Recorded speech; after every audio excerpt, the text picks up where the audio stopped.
மக்கள் தீர்ப்புன்றது பொட்டிக்குள்ள இருக்கு. இது இவங்க தீர்ப்பு. இவங்க என்னவாலும் தீர்ப்பு கொடுக்கட்டும். கடைசியில மக்கள் தீர்ப்பு ஓபன் பண்ணும்போது அதுதான் கடைசி தீர்ப்பு. யாராவது பர்சன்டேஜ் ஆஃப் ஓட்ஸை தீர்மானமா போட முடியுதா? ஏடிஎம்கே இவ்வளவு பர்சன்ட், டிஎம்கே இவ்வளவு பர்சன்ட், விஜய் இவ்வளவு பர்சன்ட், சீட்டு போடுறாங்க எல்லாரும், பர்சன்டேஜ் போட முடியுதா? ஆக்சிஸ் மை இந்தியா போல பொறுத்த வரைக்கும் அவங்க தமிழ்நாட்டில் வந்து எவ்வளவு தூரத்துக்கு டேட்டாவை சாம்பிளிங் எடுத்தாங்கன்னு சொல்லிட்டு சாம்பிளிங் அவங்க முடிஞ்சா அவங்க வெளியிட்டு இருக்கு. யாரு எந்த இந்த எக்ஸிட் போல்ஸோட நம்பகத்தன்மை கேள்விக்குறி மட்டுமல்ல, ஒரு சமுதாயத்தையே வந்து சீரழிப்பதற்கும் நாச வேலையில் இறங்குவதற்கும் சில விஷயங்களை செய்து கொண்டிருக்கிறார்கள். இந்த ஆக்சிஸ் மை இந்தியா போல் வேற அவர் தான் ஆட்சி அமைப்பார். சப்போஸ் அவர் ஆட்சி அதிகாரத்துக்கு வெகு தொலைவில் இருந்தாலோ, அவருக்கு அவ்வளவு ஓட்டு அவளுக்கு விழலனாலோ, நாளைக்கு இதனால வரக்கூடிய விளைவுகளை இந்த எக்ஸிட் போல் நிறுவனங்கள் ஏற்றுக்கொள்ளுமா?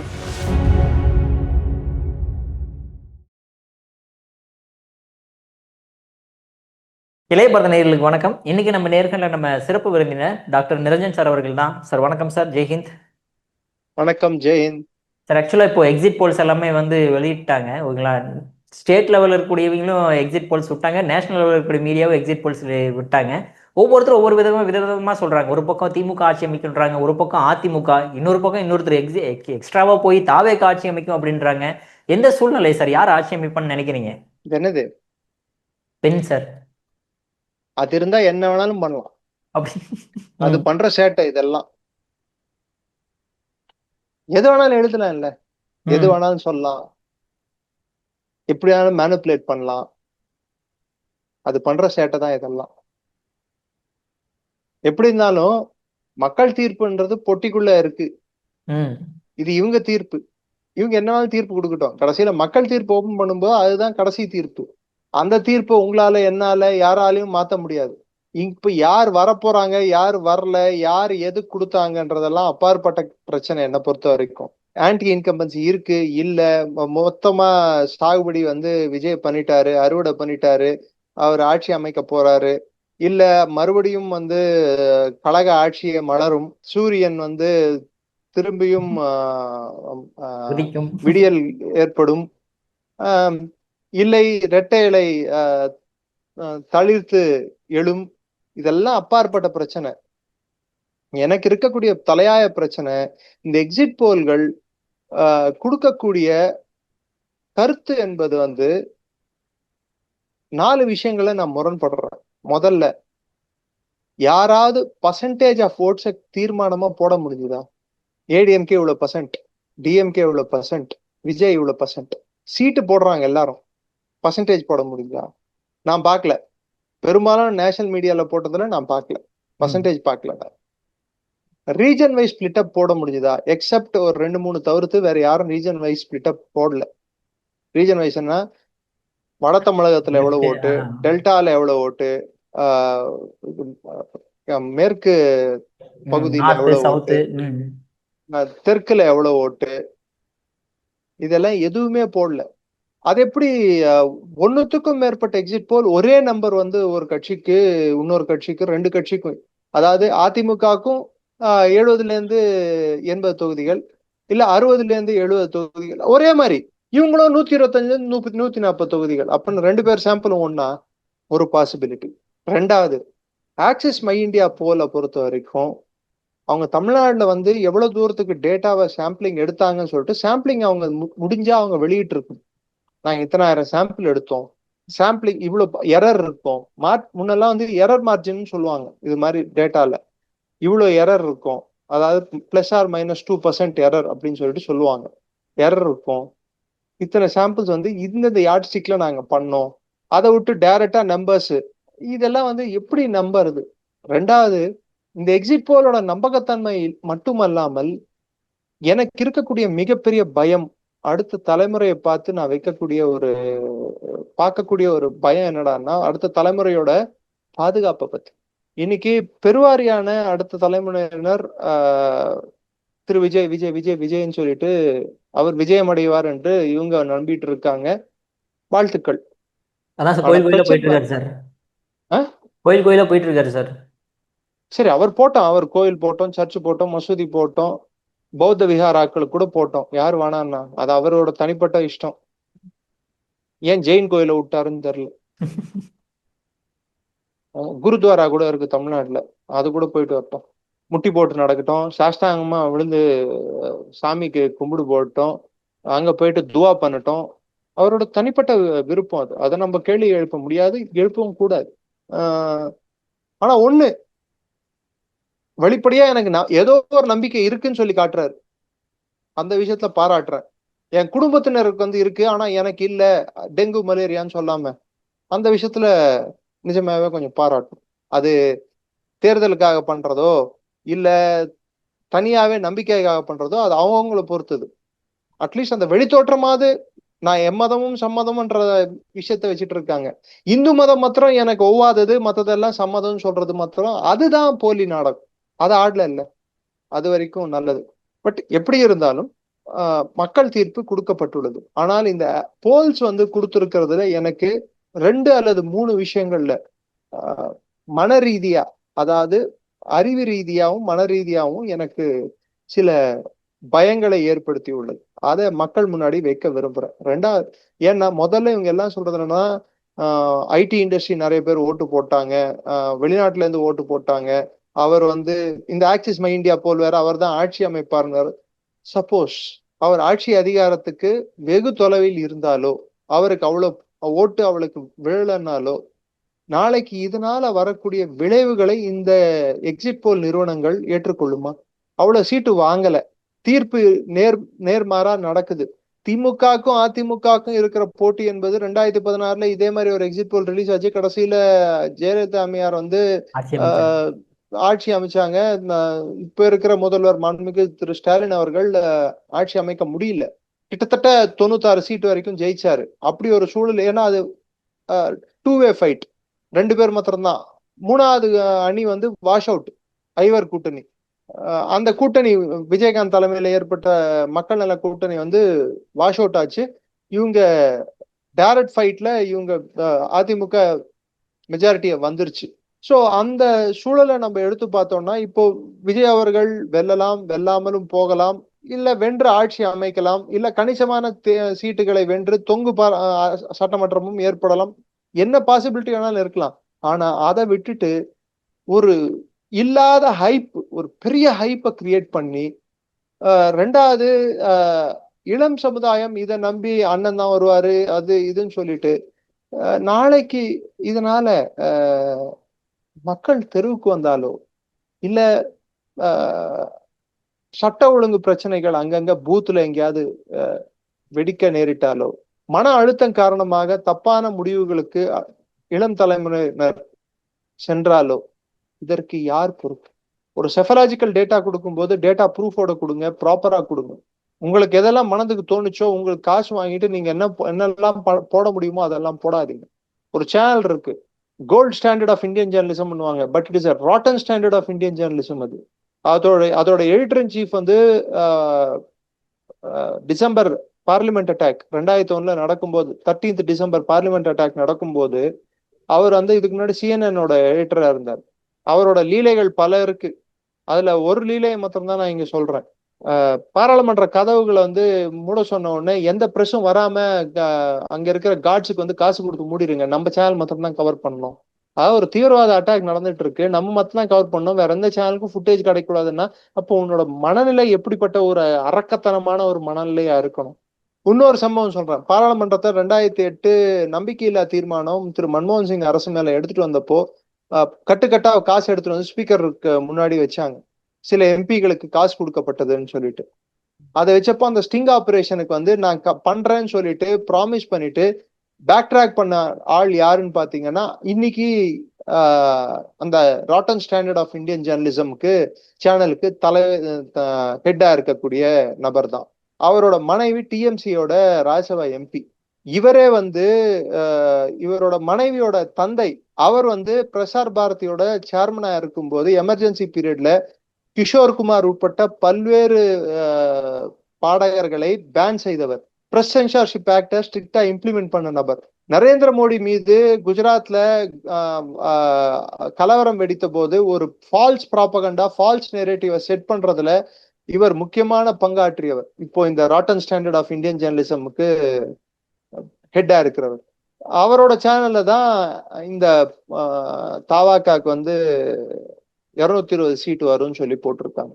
ஆக்சிஸ் மை இந்தியா போல் போன வாட்டி 400 சீட்டு பிஜேபி வரும்னு சொல்லிட்டு 240 வந்த உடனே ஸ்டூடியோல உட்காந்து ஒப்பாரி வச்சு நான் இனிமேல் இதுவே பண்ண மாட்டேன், நான் இனிமேல் கருத்து கணிப்பே பண்ண மாட்டேன், எக்ஸிட் போல பண்ண மாட்டேன்னு சொன்ன அந்த என்ன சொல்றது சத்யவான் தான் ஆக்சிஸ் மை இந்தியாவோட தலைவர். அது இல்லாம இதே நபர் வந்து இதுக்கு முன்னாடி ராஜீப் சர்தேசாய் அவர் வந்து ஐ திங்க் 2015 டெல்லி 15 தேர்தலா இல்ல 15 தேர்தல் தான் நினைக்கிறேன், அசம்பிளி எலெக்ஷன் கேஜ்ரிவால் ஜெயிச்ச ஒண்ணு இவரு குத்தாட்டம் கோலாட்டம் எல்லாத்தையும் ஆடினார் ஸ்டூடியோலயே. வீடியோ எல்லாம் இருக்கு பாருங்க. ஒரு நடுநிலையான ஒரு ஜேர்னலிஸ்ட்ன்றவர் வந்து ஒரு பர்டிகுலர் கட்சி தலைவர் ஜெயிச்ச உடனே நடனம் ஆட வேண்டிய தேவை என்ன? மாநாட மயிலாட ஷோலி அவர் பார்ட்டிசிபேட் பண்ணிட்டு இருக்காரு. சோ இந்த கருத்து கணிப்புகளுக்கு என்ன மாதிரியான ஒரு அத்தன்டிசிட்டி, அதாவது நம்பகத்தன்மை இருக்கிறது என்பதை நாம் பார்க்க வேண்டும். அடிப்படையில மன ரீதியிலான அழுத்தத்தை இது ஏற்படுத்தலாம். சப்போஸ் அவங்க நினைச்ச மாதிரி வரலன்னா, யார் கண்டா இது மாதிரி வரலன்னா ஸ்பான்டேனியஸா மக்கள் வந்து ஒரு இந்த தேர்தல் மீது ஒரு நம்பிக்கை இல்லாத ஒரு தன்மையோ இல்ல இந்த ஜனநாயகத்தின் மீது ஒரு நம்பிக்கை இல்லாத தன்மையோ அடுத்த தலைமுறைக்கு ஏற்படுத்தும் விதமாக இந்த தேர்தல் அமையலாம். இந்த கருத்து கணிப்புகள் மூலம் மக்கள் வாக்களிச்சிட்டாங்க, இது இந்த கருத்து கணிப்புக்கு நேர்மாற ரிசல்ட் வந்தா ஏற்றுக்கிற மனப்பான்மை மக்களுக்கு இல்லாம அவங்க போராட்டத்துல வந்தாலோ இல்ல பெரிய கலவரம் ஏதாவது நடக்கக்கூடிய வாய்ப்புகள் இருந்தாலோ இல்ல ஏதாவது அசம்பாவிதம் நடந்தாலோ இதுக்கு யார் பொறுப்பு? அடுத்து வரக்கூடிய ஆட்சியா அல்லது தேர்தல் அன்று இருக்கக்கூடிய ஆட்சியா? யார் பொறுப்பு? இது எப்படி கட்டுப்படுத்த போறாங்க? இதுக்கு எலெக்ஷன் கமிஷன் இதுக்கு நடவடிக்கை எடுக்கணுமா? யார் எடுக்கணும்? சரி, இன்னைக்கு வந்து யாரு எந்த இந்த எக்ஸிட் போல்ஸோட நம்பகத்தன்மை கேள்விக்குறி மட்டுமல்ல, ஒரு சமுதாயத்தையே வந்து சீரழிப்பதற்கும் நாச வேலையில் இறங்குவதற்கும் சில விஷயங்களை செய்து கொண்டிருக்கிறார்கள். குறிப்பிட்டு தமிழ்நாடோட எக்ஸிட் போல் பாத்தீங்கன்னா 2 அல்லது 3 எக்ஸிட் போல் வந்து ஒரு கட்சி வரும்ட்டும், ஒரு 4 எக்ஸிட் போல் இன்னொரு கட்சி வரும்ட்டும், ஒரு எக்ஸிட் போல் அந்த 2மே வராது இன்னொரு கட்சி வரும்ட்டும் கொடுத்துருக்காங்க. அது எப்படி வந்து உங்களுக்கு இவ்வளவு வேரியன்ஸும் இவ்வளவு டிஃபரன்ஸும் வந்து எப்படி கிடைக்கும்? அப்போ உங்க சாம்பிளிங் எவ்வளவு? முதல்ல உங்களோட கருத்து கணிப்புக்கு நீங்க எத்தனை பேர்கிட்ட கருத்து கேட்டீங்க, ஓட்டுப்பதிவு முடிந்தவுடன் எத்தனை பேர்கிட்ட கேட்டீங்க, என்ன டூல் வந்து யூஸ் பண்ணீங்க, அதுல என்ன மார்ஜின் ஆஃப் எரர் எவ்வளவு தூரத்துக்கு தவறு நடக்கக்கூடிய சாத்தியக்கூறு உண்டு. சோ ரெண்டாவது இவங்க கொடுக்குற நம்பர் வேரியன்ஸ பாருங்க. 120 இருந்து 140 25 தொகுதிகளா உங்களுக்கு மார்ஜின் இருக்கும். 5 தொகுதி மார்ஜின் வைங்க, 10 தொகுதி. சோ உங்களுக்கு மார்ஜின் கம்மியாவ அப்ப அது மேல இருக்க நம்பகத்தன்மை அதிகம் எப்பயுமே. சில எக்ஸிட் போல்லாம் பாத்தீங்கன்னா 20 தொகுதிகள் மார்ஜின். இந்த ஆக்சிஸ் மை இந்தியா போல் நான் பார்க்கும்போது அதுல இருந்து எனக்கு வந்த குழப்பம் என்னடான்னா, எந்த வந்து எவ்வளவு பர்சன்டேஜ் ஆஃப் ஓட்ஸ் அவங்களால போட முடிஞ்சுதான்னு பார்த்தா அது டவுட்டா தான் இருக்கு. மண்டலம் வாரியா பிரிக்க முடியுதா? தொகுதிகள் வாரியா அவங்களால சொல்ல முடியுதா? சரி, நான் கேட்கிறேன் ஒரு கேள்வி. 56 சீட்ல வந்து திமுகவின் கூட்டணி கட்சிகள் தேர்தலை சந்தித்துள்ளது. சிபிஐ, சிபிஎம், விசிகே, காங்கிரஸ், தேமுதிக. அதே போல 56 தொகுதிகள்ல அதிமுக கூட்டணி தேர்தலை சந்தித்துள்ளது. பாஜக, அமமுக, பாமக, வாசன் இவங்க எல்லாம் சேர்ந்து 56க்கும் மேற்பட்ட தொகுதிகள். இன்னும் சொல்ல போனா இந்த பிஎம்கே, பாஜக, அமமுக மாத்திரம் சேர்த்தாலும் 56 வந்துருது. வாசனையும் சேர்த்தா இன்னும் கொஞ்சம் வருது, அவரையும் சேர்த்தோம்னா அதிகம் வருது. சோ இந்த கூட்டணி கட்சிகள் நேராக சந்திக்கும் இடத்துல திமுக கூட்டணி கட்சிகள் எவ்வளவு ஜெயிக்குது, அதிமுக கூட்டணி கட்சிகள் எவ்வளவு ஜெயிக்குது, யாராவது கணிப்பு கொடுக்க முடிஞ்சுதா? 134 தொகுதிகள் திமுகவும் அதிமுகவும் கிட்டத்தட்ட நேரடியாக மோதிக்கொள்கிறது. அதுல எத்தனை வந்து அதிமுக ஜெயிக்குது, எத்தனை திமுக ஜெயிக்குதுன்னு சொல்ல முடியுதா? ஒரு ப்ராப்பர் செட் ஆஃப் டேட்டா இல்லாம, ஒரு ப்ராப்பர் ஒரு அணுகுமுறை இல்லாம, இவங்க கிட்ட இருக்கிற ஏதோ ஒரு இதை வச்சுக்கிட்டு ஏதோ ஒரு காரணத்துக்காக அவங்க இஷ்டத்துக்கு அவங்க கொடுத்த மாதிரி தான் இதை பாக்குறேனே தவிர்த்து, இது ஒரு ப்ராப்பர் சயின்டிபிக்கா ஒரு அறிவியல் பூர்வமான ஒரு விஷயமா நான் பார்க்கல. யார் வேணாலும் வரட்டும், எனக்கு வரதை பத்தி பிரச்சனை இல்லை. என்னோட தனிப்பட்ட கருத்து மாறலாம். ஆனா மக்கள் கொடுத்த தீர்ப்பை வந்து நான் கேள்வி கேட்கிற அளவுக்கு நான் முட்டாள் இல்லை. திரும்பியும் அவங்க திமுக தான் வரணும்னு நினைச்சு போட்டிருந்தாங்கன்னா அது மக்கள் தீர்ப்பு. இல்லை வேணாம் அதிமுக தான் வரணும்னு நினைச்சு போட்டிருந்தாங்கன்னா அதுவும் மக்கள் தீர்ப்பு. இல்ல தவாக தான் வரணும்னு நினைச்சு போட்டிருந்தாங்கன்னா அதுவும் மக்கள் தீர்ப்பு. அது தீர்ப்பு என்பது 4ஆம் தேதி வருது. அது நான் வந்து அதுல எனக்கு மாற்று கருத்து இல்லை. ஆனா இப்போ நீங்க கொடுத்திருக்கிற டேட்டா, செஃபலாஜிக்கல் டேட்டா, உங்களோட டேட்டால இருந்து நிறைய முரண்கள், நிறைய குழப்பங்கள் நிறைய இருக்கு. இந்த முரண்களும் குழப்பங்களும் வந்து பிரச்சனைகளை ஏற்படுத்தும், மன ரீதியான அழுத்தத்தை ஏற்படுத்தும். தேர்தலில் வந்து சப்போஸ் நாளைக்கு துரதிருஷ்டகரமாக தாவாக்கா வந்து ஜெயிக்கல, இத்தனை சீட்டு 120 சீட்டு வரல. இப்போ நேத்து நான் வந்து அந்த சேனலை பார்த்த உடனே அவங்க ரிசல்ட்டை கொடுத்த உடனே மெசேஜ் 230 மெசேஜ் 330 மெசேஜ் இன்னும் பார்த்தேன் நான். பெருவாரியான மெசேஜ்கள் தமிழ்நாட்டுல என்ன இருக்கு, எல்லாருமே தாவாக்கா கொடியை போட்டு எல்லாருமே வந்து இதுதான் ரைட்டு, இதுதான் உண்மை, அப்படி இப்படி எல்லாரும் போட்டிருக்காங்க. ஓகே, சோசியல் மீடியால நீங்க தேர்தலில் ஜெயிச்சிட்டீங்கன்னே வச்சுக்கலாம். நிஜமான தேர்தலில் தோத்துட்டீங்கன்னா அப்போ அதனால வரக்கூடிய விளைவுகள் என்ன மாதிரியான விளைவுகள் இருக்கக்கூடிய. ரெண்டாவது, தேர்தலில் வந்து குழந்தைங்களை விட்டு ஓட்டு போட சொன்ன விஷயத்துல இருந்து எடுத்துக்கிட்டு இன்னைக்கு இளம் சமுதாயம் வந்து வந்துருவாருன்னு சொல்ற அந்த 100% நம்பிக்கையோட இருக்கிறவங்களுக்கு என்ன மாதிரியான ஒரு அழுத்தம் அன்னைக்கு ஏற்படும். வீட்டுல பக்கத்துல இருக்காரு ஒரு ஃபர்ஸ்ட் டைம் ஓட்டுரு, 18 வயசு பையன் ஓட்டு போடுறாரு. அவர் வந்து ஒரு அவர் நினைச்ச கட்சிக்கு ஓட்டு போட்டிருக்காரு, அவர் வருவாருன்னு சொல்லிட்டு வரல. நாளைக்கு அவங்க வீட்லயே இன்னொருத்தர் வந்து பார்த்து போய் போய் அவனுக்கு போட்டி வேஸ்டா அப்படின்னு சொல்லும் போது, சப்போஸ் அத ஓகே இது எலெக்ஷன் தானே ஏத்துக்கிற அந்த ஒரு மனப்பான்மை இருந்து அடுத்த வாட்டி நம்மளுக்கு சான்ஸ் கிடைக்கும், 2029 சான்ஸ் கிடைக்கும், 2031 சான்ஸ் கிடைக்கும்ன்ற அந்த ஒரு எண்ணம் இருந்தா பரவாயில்ல. ஒரு மூடத்தனமான ஒரு கண்மூடியான ஒரு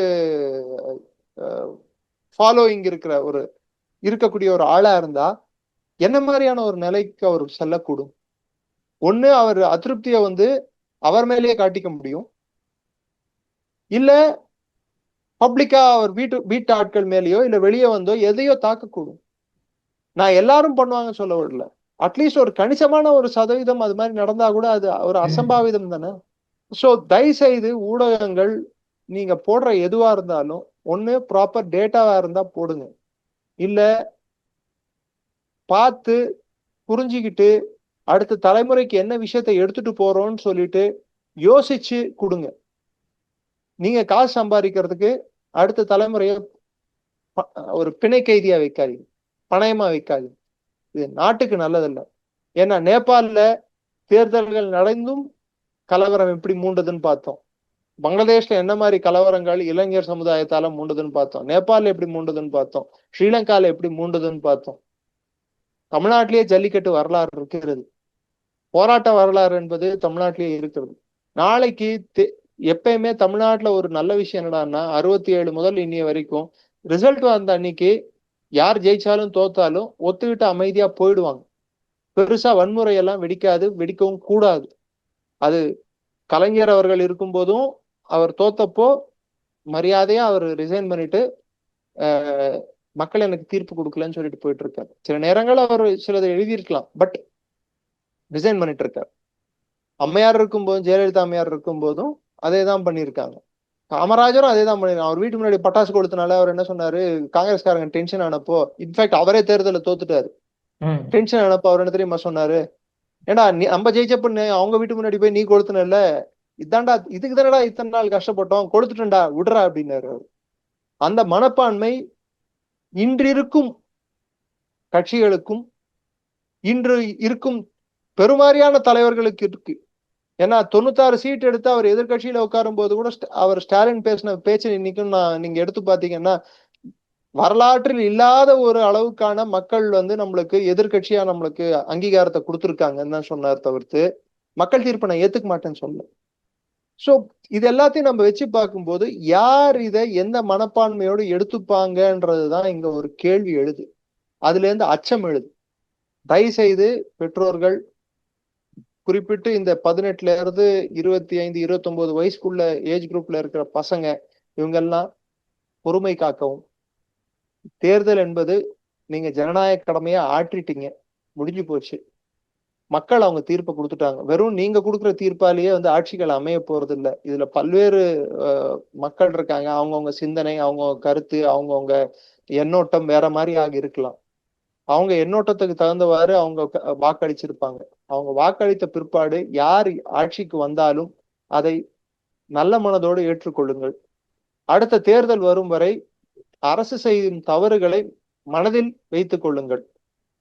உங்கள் வாக்கை செலுத்தும் போது யோசித்து அடுத்த முறை செலுத்துங்கள். டெமோக்ரஸியோட பியூட்டியே if not now there is another chance. 57 தேர்தல்ல திமுக ஆட்சிக்கு வர முடியல, 62ல வர முடியல, 67ல கூட்டணி அமைச்சுதான் வர முடிஞ்சது அவங்களால. அதுக்குன்ட்டு வர முடியலன்னு சொல்ற ஒரே காரணத்துக்காக அவங்க சோர்ந்து போய் நின்றுட்டு அவங்க போராட்டங்கள் பண்ணாம இல்ல. ஆனா ரிசல்ட் அன்னைக்கு போராட்டங்கள்ல ஈடுபடல. 2 சீட் இருந்த பிஜேபி இன்னைக்கு நாடாளும் கட்சியா உயர்ந்திருக்குன்னா அவங்க தேர்தல் ரிசல்ட் அன்னைக்கு போயிட்டு களை தூக்கி எறியல எல்லா பூத் மேலேயும். இல்ல ரிசல்ட் வர இடத்துல எல்லாம் அமளியில ஏற்படுத்தல.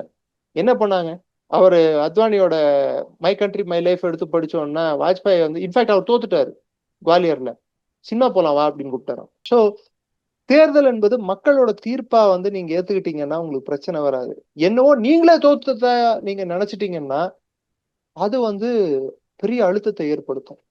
தயவு செய்து அது மாதிரி அழுத்தத்துக்கு ஆளாறவங்க, அது மாதிரி ஏன்னா சில பாகிஸ்தான்ல பார்ப்போம், கிரிக்கெட் மேட்ச் இந்தியா கூட தோத்த உடனே எடுத்துட்டு போய் டிவியை போட்டு உடைக்கிறதும், மிதிக்கிறதும், காரி துப்புறதும் டிவி மேல, லபோதிபோன்னு வாயை அடிச்சுட்டு அழுவுறதும். ஏன்னா மேட்ச்டா, இந்த மேட்ச் இல்லைன்னா அடுத்த மேட்ச் இருக்கு, உன் டிவியை உடைச்சா நாளைக்கு நீதான் இன்னொரு புது டிவி வாங்கணும்.